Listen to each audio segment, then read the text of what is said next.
Aujourd'hui, on ouvre le frigo et tout est là.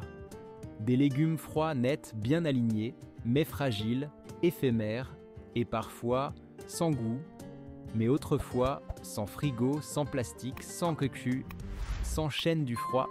Les familles gardaient leurs légumes pendant des mois, sans bruit, sans électricité, avec de la paille, du sable, des torchons, des pots et surtout du savoir-faire. Dans les fermes, dans les greniers, sous la terre, les légumes reposaient, ils respiraient, ils vivaient lentement. Dans cette vidéo, on va redécouvrir 6 techniques anciennes et ingénieuses pour conserver les légumes sans frigo. Des gestes simples, oubliés, mais plus que jamais utiles aujourd'hui. Il y a un secret que nos grands-parents connaissaient bien. La terre garde la fraîcheur. Dans chaque ferme, il y avait une cave ou un trou creusé dans la terre battue. Pas besoin d'électricité, la température y restait stable toute l'année, entre 6 et 12 degrés. Pas trop sec, pas trop humide. C'est là qu'on conservait les pommes de terre, les carottes, les navets, les betteraves, les panais et même les choux et les topinambours. On les plaçait dans des casiers en bois, des sacs de toile ou à même la terre. On veillait à ce qu'ils ne se touchent pas trop. On retirait les légumes abîmés et on ouvrait parfois la trappe, juste pour aérer. Certains creusaient un trou dans un talus avec un toit de planches et de paille. D'autres utilisaient une jarre enterrée avec un couvercle épais. Et le plus beau, ces légumes ne perdaient ni leur goût, ni leur texture, ni leurs nutriments. Ils étaient simplement au repos, dans la terre, comme avant. Le sable est sec, le sable est silencieux.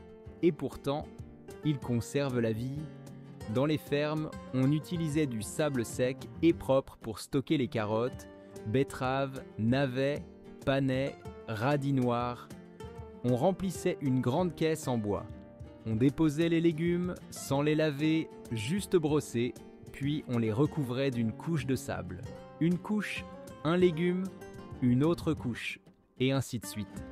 Le sable gardait l'humidité à l'intérieur du légume, mais empêchait l'air, les mouches, la lumière, tout ce qui abîme trop vite. Les légumes pouvaient même rester ainsi plusieurs mois, comme endormis, comme si l'hiver ne les touchait pas. Certains stockaient même le sable dans des tonneaux, dans la grange ou la cave, à l'abri du gel, du soleil, des souris, et quand venait le moment, il suffisait de creuser doucement. Et le légume ressortait frais, ferme, prêt à cuisiner. Comment garder les légumes au frais quand tout autour est sec, chaud, brûlant? Les anciens connaissaient la réponse, la terre cuite et l'évaporation. Cette méthode vient des pays chauds, mais elle s'est glissée jusqu'aux campagnes françaises. On prend 2 pots en terre cuite, un plus petit à l'intérieur d'un plus grand. Entre les deux, du sable humide, le tout posé dans un endroit ombragé, ventilé. Puis on recouvre d'un linge humide et on attend. L'évaporation de l'eau absorbe la chaleur et refroidit l'intérieur. Résultat, une température jusqu'à 10 à 15 degrés de moins qu'à l'extérieur. Sans moteur, sans courant, sans bruit. On y glisse les tomates, poivrons, herbes, courgettes, tout ce qui n'aime pas le froid, mais déteste la chaleur. Ce n'est pas un réfrigérateur, c'est mieux, c'est un abri naturel. Un génie silencieux. Il y avait des légumes qui ne se conservent ni sous terre, ni dans le sable.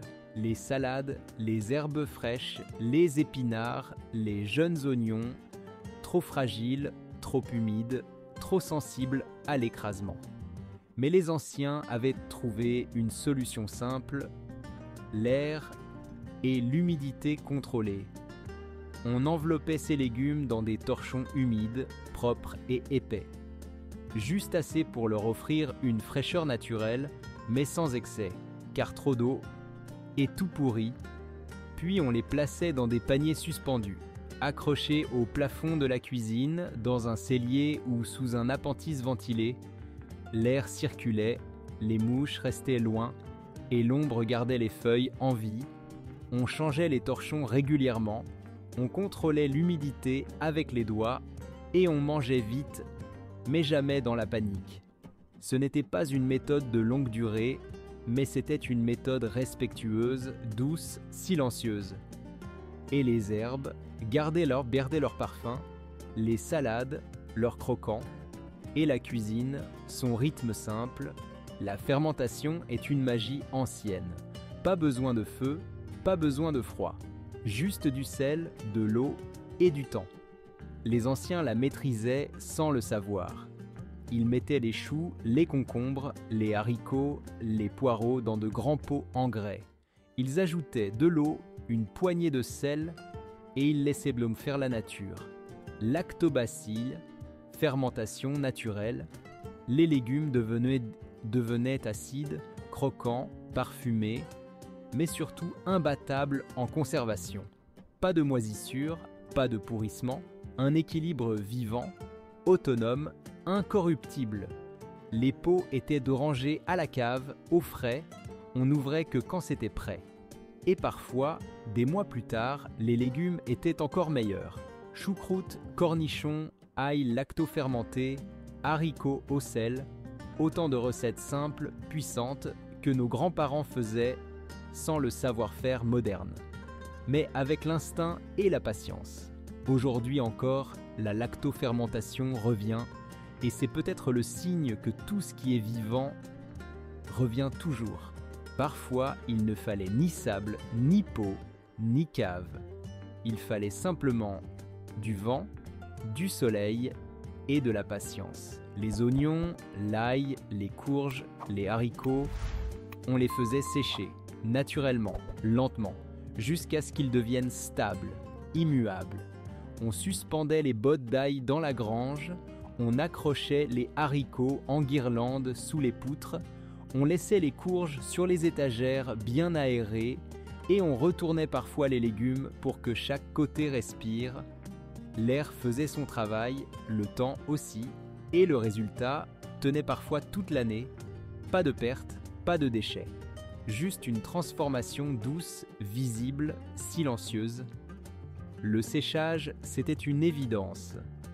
Une fête d'automne, un rythme ancien et surtout une leçon de respect. Parce que tout ce qui peut sécher peut durer et nourrir encore longtemps. Nos ancêtres n'avaient pas de frigo, mais ils avaient mieux et mieux, la terre, le temps et l'intelligence du quotidien. Chaque méthode avait une logique, un lien avec la nature, un respect du rythme. Ils ne conservaient pas pour accumuler, ils conservaient pour vivre, pour nourrir, pour transmettre. Aujourd'hui, on réapprend, et c'est peut-être le plus beau des progrès. Regardez en arrière pour aller plus loin. Merci d'avoir regardé.